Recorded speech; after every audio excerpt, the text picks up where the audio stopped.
Compañeros de Derecho Procesal Civil, me da mucho gusto platicar con ustedes.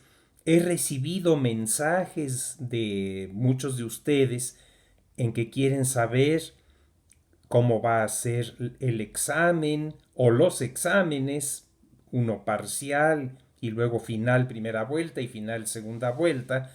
Miren, de momento déjenme pensar cómo vamos a hacer las evaluaciones y desde luego pues ustedes tendrán que aprender a ser autodidactas en buena medida con la guía de estas pláticas que tengamos a través de esta comunicación. Bueno, recordarán que cuando teníamos reuniones presenciales, pues mucho vimos el escrito de demanda, lo vimos con mucha atención y esto nos va a servir porque una de las actitudes que puede adoptar el demandado una vez emplazado es contestar la demanda. Es lo más importante, contestar la demanda. Bueno, hemos platicado también que una vez emplazado, al demandado le corre un plazo de 15 días conforme a nuestro Código de Procedimientos Civiles, 15 días para contestar la demanda. 15 días, desde luego, hábiles también ya estamos familiarizados con ellos, ya sabemos cuáles son los días hábiles. Así es que 15 días tiene el demandado para preparar y presentar su escrito de contestación de demanda. También, como hemos platicado, nuestro proceso ordinario civil es preclusivo. ¿Qué quiere decir preclusivo? Que es un proceso que está legislado de tal manera que está dividido en fases, en segmentos, en periodos, en estadios, y hay una particularidad. Las partes, cada parte procesal, parte actora por un lado, parte demandada por otro lado, debe realizar sus respectivos actos procesales en su debido momento, nunca después. ¿Por qué? Un acto procesal realizado fuera de su momento, después de su momento, precluye. ¿Qué quiere decir? Se extingue su oportunidad procesal. Entonces, pues nuestro proceso es preclusivo. Ahora, el demandado debe contestar su demanda y tiene un tiempo, un plazo, técnicamente es un plazo de 15 días. Así es que puede contestar en el primer día o en el segundo, en el tercero, en el cuarto, en el quinto, así sucesivamente. Pero cuidado, el 15º día ya es muy delicado. Todavía está en tiempo, pero venciéndose, agotándose el 15º día, le precluye al demandado, es decir, se le extingue al demandado su oportunidad de contestar la demanda. En la vida cotidiana se dan casos que cuando uno se entera, pues se ven cómicos vistos desde fuera, aunque son casi trágicos a quien le sucede. Algún demandado, si se ha dado el caso, o abogado del demandado, preparó su escrito de contestación, pero con las prisas el tiempo corre y nunca se detiene, pues no logra presentar su escrito de contestación de demanda a tiempo. Es decir, fíjense que plazo de 15 días para contestar la demanda. Vencido el último segundo del último minuto de la última hora del último día, se extingue la oportunidad procesal, se cierra ese periodo de oportunidad para el demandado y a veces en la práctica algún demandado o abogado del demandado llega en el primer minuto del día hábil siguiente, ya vencido el plazo, y presenta su escrito. ¿Qué hace el juzgado? El juzgado le recibe su escrito de contestación de demanda, lo agrega al expediente, pero el juez dicta un auto, pues, en que le dice, demandado, tu presentación de contestación de demanda es extemporánea. Tengo por no presentado tu escrito de contestación. Miren, es el escenario más indeseable para el demandado, hay que evitarlo. Se dice que el abogado litigante está siempre sujeto y bajo la angustia de los diferentes plazos que le corren en los diferentes momentos procesales. Y pues así es, compañeros, sí, sí.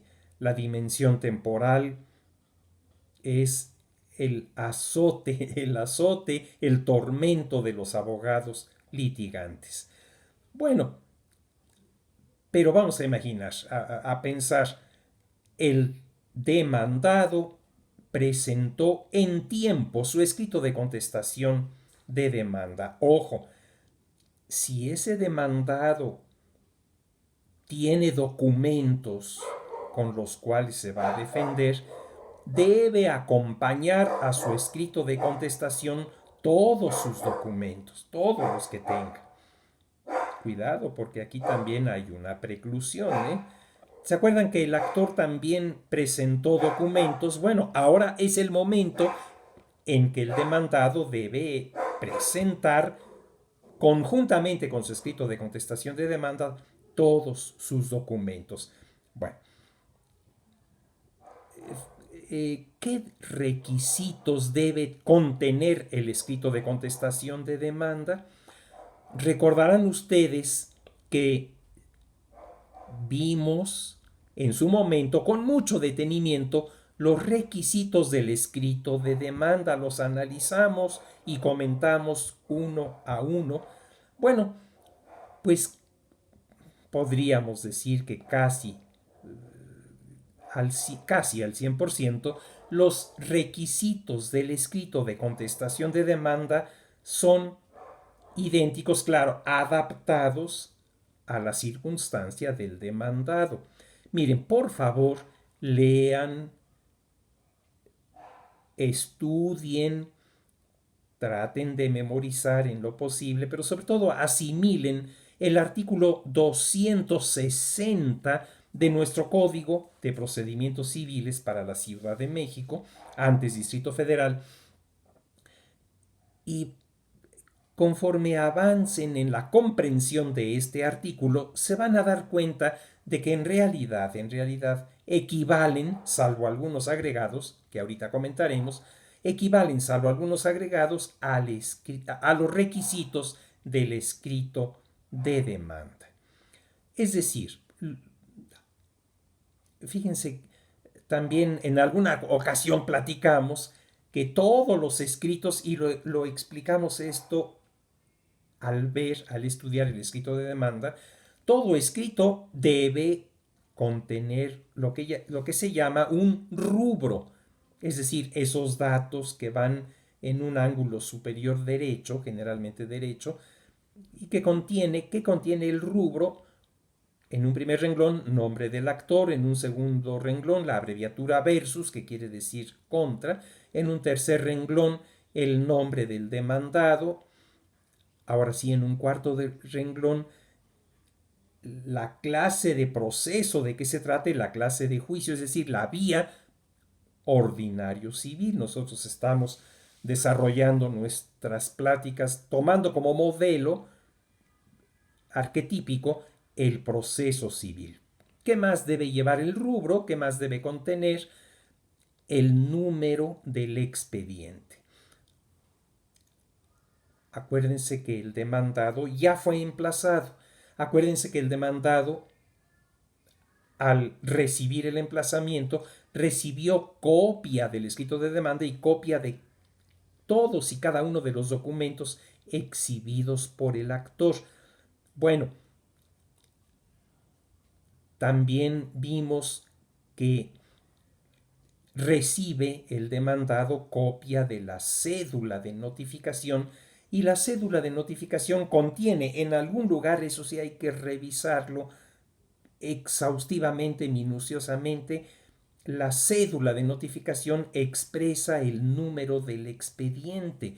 Bueno, pues ojo, el, de, el demandado debe en su escrito de contestación y en el rubro mencionar, expresar el número del expediente. Sin equivocarse, ni en ninguna cifra. Un abogado litigante no debe, en un sentido ideal, no debe cometer errores. Es importantísimo que el rubro esté cuidadosamente elaborado y nunca equivocarnos en ningún escrito. Bueno, ¿qué más contiene el escrito de contestación de demanda? Pues indicar el juez ante el cual se contesta la demanda, es decir, ante el cual el demandado contesta la demanda. Acuérdense, el juez es uno de los tres sujetos de la relación procesal y pues carga procesal del demandado es expresar ese juez que forma parte de esa específica relación procesal. ¿Qué más? Pues el escrito de contestación de demanda debe indicar el nombre completo del demandado, en nombre completo. Si tiene un nombre, pues un nombre. Si tiene dos nombres y los dos apellidos. Debe indicar el escrito de contestación de demanda el domicilio que señale para oír notificaciones. Esto también lo vimos cuando en su momento estudiamos el escrito de demanda. Domicilio ubicado en el lugar del juicio, es decir, domicilio ubicado dentro de la Ciudad de México.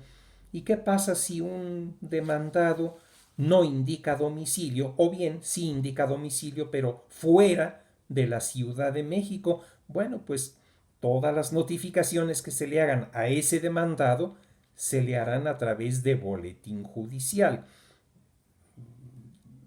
es decir, una publicación que en todos los días hábiles edita el Tribunal Superior de Justicia, pero ahora con la tecnología pues es consultable dicho boletín por medios electrónicos. También debe el demandado en su escrito de contestación pues expresar si litiga representado por algún apoderado o por algún autorizado judicialmente. De esto no hablamos mucho, más adelante volvemos sobre ello.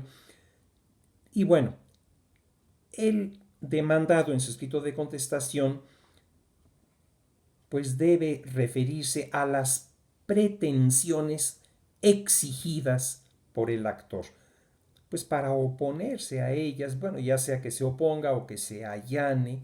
Acuérdense que el demandado, una vez emplazado, puede adoptar varias actitudes.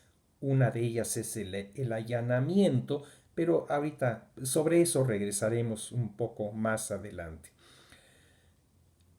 ¿Qué más debe el demandado? Aquí viene algo muy importante. Referirse uno a los hechos expresados por el actor. Si el actor en su demanda narró el primer hecho de la demanda, el segundo hecho de la demanda, el tercero, el cuarto hecho de la demanda, hasta los hechos que haya expresado, bueno, pues el demandado debe contestar cuidadosamente uno a uno esos hechos. ¿Y cómo va a contestar? Pues hay tres maneras, nuestro código así lo dispone.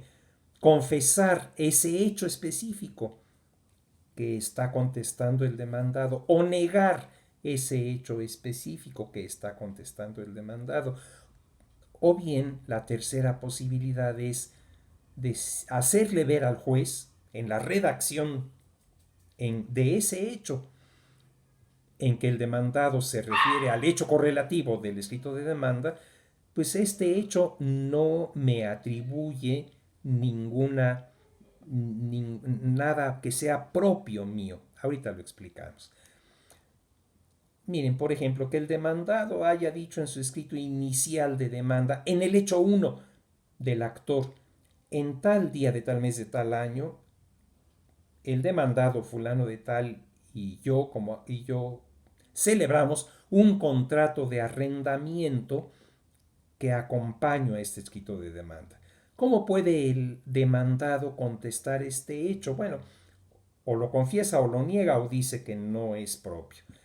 Por ejemplo, puede decir, sí es cierto, señor juez, sí celebramos sí celebramos el hoy actor y yo ese contrato de arrendamiento. O lo puede negar el demandado, puede decirle al juez, no es cierto, no celebramos ese contrato. Aquí no cabe la posibilidad. Bueno, también puede caber la posibilidad, yo soy ajeno a esa relación contractual. Segundo hecho, el actor le pudo haber indicado al juez, mira juez, le entregué en esa misma fecha al demandado el uso y goce temporal del inmueble ubicado en tal dirección y el demandado tomó posesión de ese inmueble. Pues lo mismo, el demandado, al contestar el hecho 2 de la demanda, una de tres, dice, o confieso el hecho, si es cierto, señor juez, así es, o niego el hecho, no es cierto, no me entregó la posesión. Bueno, en este caso nada más caben esas dos posibilidades. Pues miren, en un momento dado, el demandado va a contestar uno a uno los hechos de la demanda, con una particularidad, ojo, hay una situación. Si un demandado olvida contestar un hecho, o si un demandado quizás con algo pretendiendo ser mañoso, pretendiendo confundir, elude contestar un hecho, el código lo sanciona diciendo, si no contestas un determinado hecho, se te tendrá demandado por confeso de ese hecho. Es decir, como si hubiera contestado y dicho si es cierto, lo confieso, señor juez. ¿Qué más debe ese escrito contener? Pues miren, cuando el demandado contesta uno a uno los hechos de la demanda, si un hecho fue presenciado por uno o varios testigos, pues ese demandado en la contestación de ese hecho debe decir, este hecho le consta al testigo fulano de tal o a los testigos fulano y perengano de tal. Ahora, si caminando, vamos avanzando en el escrito de contestación de demanda, si el demandado tiene documentos que el propio demandado considera que son defensivos, benéficos para él, al contestar ese hecho, en la redacción escrita de este hecho, el demandado debe decirle al juez, existe este documento o existen este otro documento o este y otro tal documento, es decir, especificarlos. Y señor juez, los estoy acompañando a este escrito de demanda. Acuérdense, el demandado debe acompañar a su escrito de contestación todos sus documentos. ¿Qué más después? Pues el demandado tiene oportunidad en su escrito de contestación de demanda de invocar derecho a su favor. Es conveniente que así lo haga, pero ojo, y aquí viene algo muy interesante y muy delicado y muy trascendente. El demandado pues tiene sus excepciones. ¿Qué debe hacer ese demandado? En ese capítulo de excepciones, el demandado debe oponer sus excepciones. Si tiene una, pues la hace valer. Si tiene dos, las hace valer. Si tiene tres, pues las tres o cuatro o cinco o 20 las que tenga, pero hacerlas valer. Si al demandado se le olvida oponer una excepción que tenía a su favor, pero el demandado por torpeza, por olvido, quizás por cansancio, porque cuando estaba elaborando el escrito de demanda ya se cansó y no se acordó de una excepción, ojo, el juez no le va a suplir de oficio esa excepción omitida. Hay una preclusión. El único momento en que el demandado puede oponer sus excepciones es en el escrito de contestación de demanda y no después. Aunque más adelante lo vamos a matizar un poquito porque hay unas excepciones que se llaman excepciones supervenientes, es decir, aquellas que nacen a la vida jurídica después de contestada la demanda. Pero toda excepción que tenga a su favor el demandado hasta ese momento de contestación de demanda, pues debe hacerlas valer y razonarlas. Miren, sobre todo las excepciones de fondo. Ya saben todos ustedes que hay excepciones de fondo y excepciones procesales, pero me quiero referir en este momento a las excepciones de fondo, que son las que realmente, pues las que van a defender al demandado en el fondo. Miren, razonen sus excepciones, opónganlas, pero hagan razonamiento de por qué esa figura jurídica que oponen como excepción les defiende, le defiende al demandado. Le conviene de una vez ser cuidadoso. Miren, hay algo que quiero abrir un paréntesis para hacerles este comentario. Hay unos escritos en la vida profesional del abogado litigante que revelan por su simple presencia, esos escritos revelan qué tan bueno como abogado es o qué tan malo como abogado es, qué tan buen jurista o qué tan mal jurista es, qué tan bien realizó su carrera de derecho o al contrario, qué tan mal realizó su carrera de derecho. Esos escritos claves, importantísimos, son el escrito de demanda del actor, el escrito de contestación de demanda del demandado, pues desde luego el escrito de reconvención del demandado. No hemos visto qué es eso de reconvención, lo vamos a ver. El escrito de contestación a la reconvención que produce el reconvenido.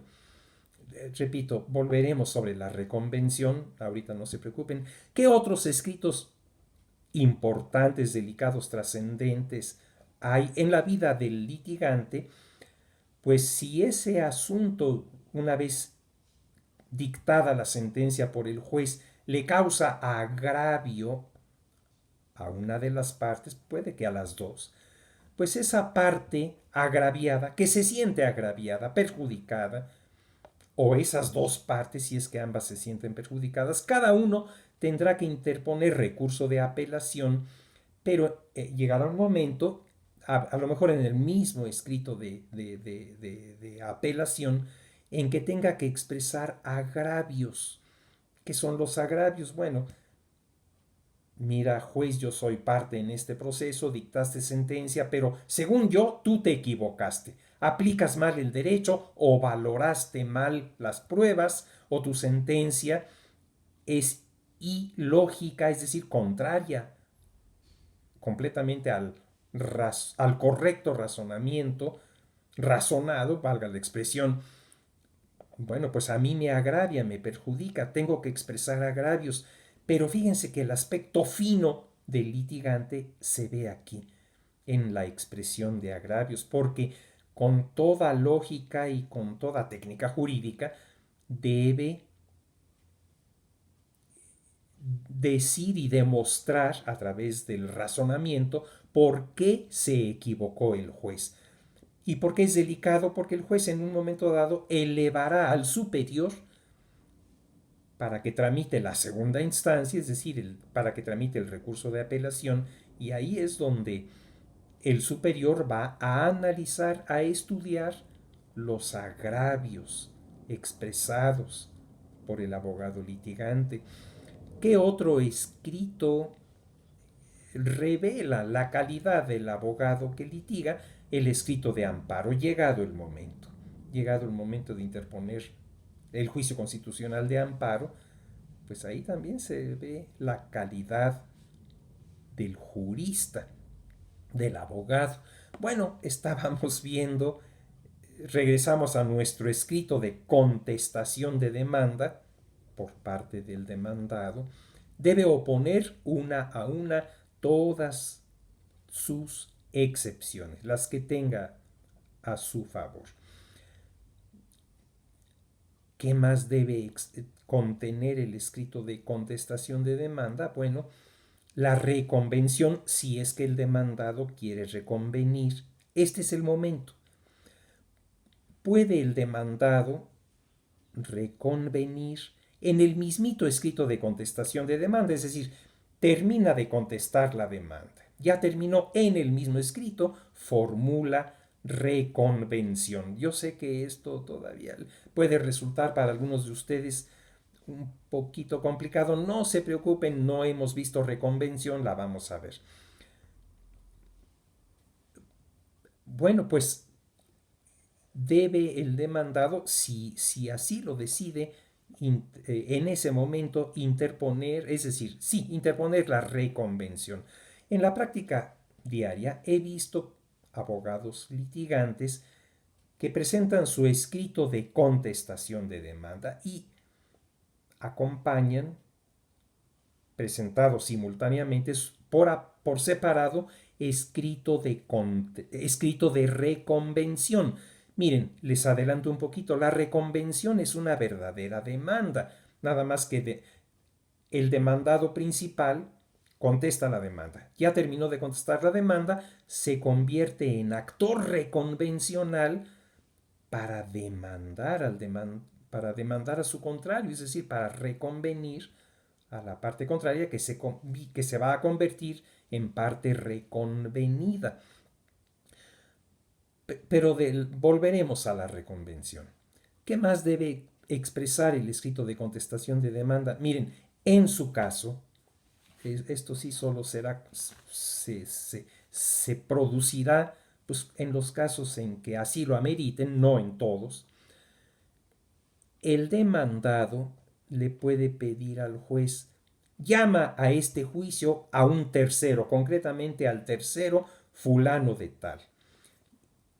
Acuérdense, en un proceso, en una relación procesal, únicamente son partes el actor y el demandado, y todos los demás son terceros. Pero hay ocasiones en que el demandado conviene a los intereses del demandado hacer un llamamiento a juicio, más bien pedirle al juez que haga el llamamiento a juicio de un tercero. ¿Qué es esto de llamamiento a juicio? Miren, piensen en este caso que estamos imaginando, pero sí se da en la vida real, en la vida práctica. Imaginemos que le compro a Pedro Pérez un bien inmueble, a lo mejor una casa. Bueno, celebramos contrato, a lo mejor ante notario público, con todas las formalidades.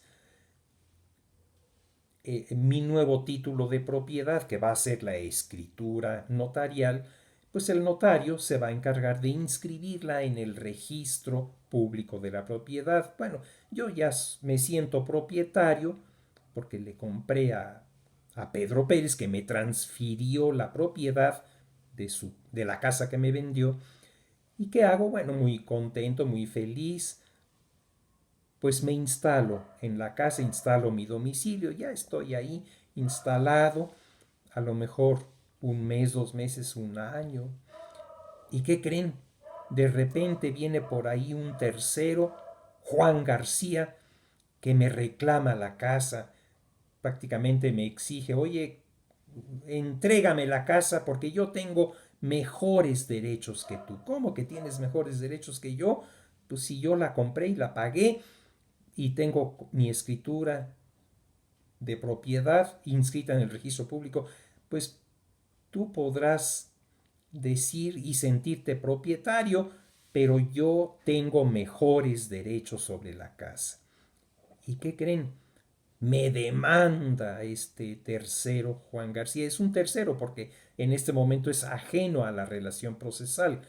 Y yo pues me quedo inquieto, preocupado.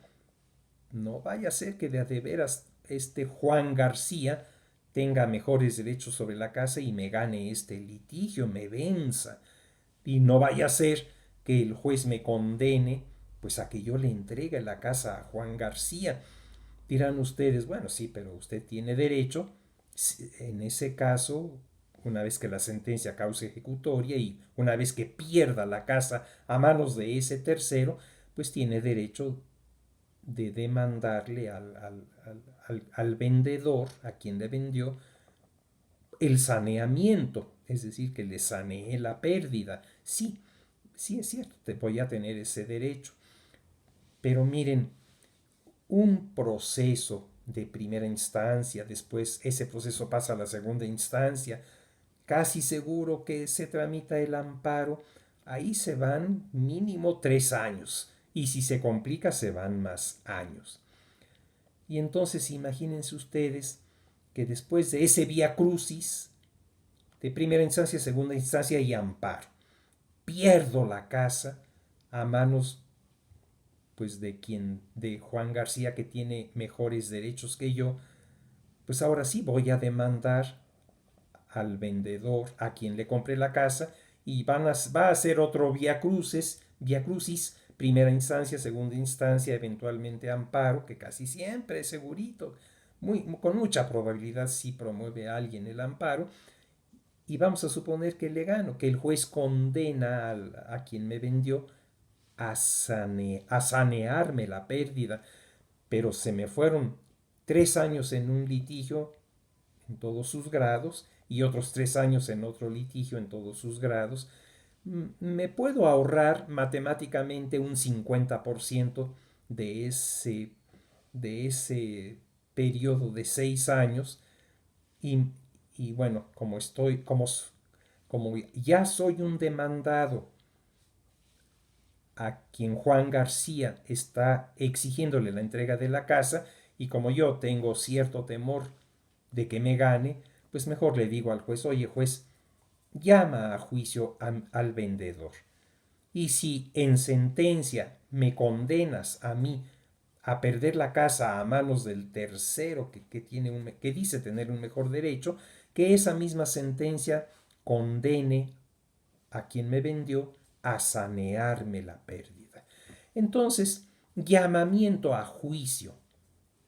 ¿En qué consiste? En que yo demandado contesto la demanda, claro, me defiendo o pongo todas mis excepciones, pero de una vez le pido al juez, oye, por lo que pudiera ofrecer, te pido que llames a juicio a ese tercero que me está demandando, a Juan García, no, para que llames a juicio, perdón, a ese vendedor que me vendió, que venga a este juicio, y si en sentencia, juez, me condenas a que yo le entregue la casa a mi demandante, pues de una vez condenes al vendedor a sanearme la pérdida. Llamamiento a juicio. Bueno, pues desde luego el escrito de contestación de demanda debe ser firmado, debe llevar la firma del demandado y con unas situaciones que ya también analizamos porque son análogas al escrito de demanda. Si el demandado no sabe o no puede firmar, firmará otra persona a su ruego, pero, pero el escrito de contestación de demanda debe contener una leyenda que explique por qué firmó ese escrito de contestación otra persona a ruego del demandado. Por favor, estudien, repasen y vuelvan a repasar muchas veces el 260, pero les digo una cosa, que si ya se tienen bien estudiado el artículo 257 que contiene los escritos que contiene los requisitos del escrito de demanda, pues ya el artículo 260 es, como se dice, pan comido. Es muy fácil, ya nada más seguir la lógica pues de que el demandado debe referirse a cada uno de los puntos de la demanda. Por hoy termino esta plática con ustedes, que me da mucho gusto platicar. Les prometo decirles más adelante algún método que encontremos para practicar alguno de los exámenes o los exámenes que llegamos a tener, es decir, el modo de evaluar. Y me despido con lo siguiente, una reflexión. Fíjense que el instrumento con el cual se expresa el abogado, sobre todo el abogado litigante, es con el lenguaje. A veces será lenguaje hablado. En los procesos orales se usa mucho el lenguaje hablado, la viva voz, pero muchas otras veces el lenguaje será escrito. Cultiven su, ambas facultades, la expresión oral y la expresión escrita. Ahora me quiero referir a los escritos de las partes litigantes a lo largo de cualquier proceso, y el ordinario civil es un parámetro de ello. El proceso civil tiene muchos escritos, tanto del actor como del demandado. Sean cuidadosos en sus escritos. Hay por ahí alguien dijo que quien no es cuidadoso con lo que escribe, revela ello que no tiene respeto por sus propias ideas. No, por favor, ustedes tengan el máximo respeto por sus propias ideas y sean muy cuidadosos en la redacción de todos sus escritos. Me despido de ustedes deseando que estén bien cada uno de ustedes y sus respectivas familias, y hasta la próxima. Será muy pronto que nos veamos.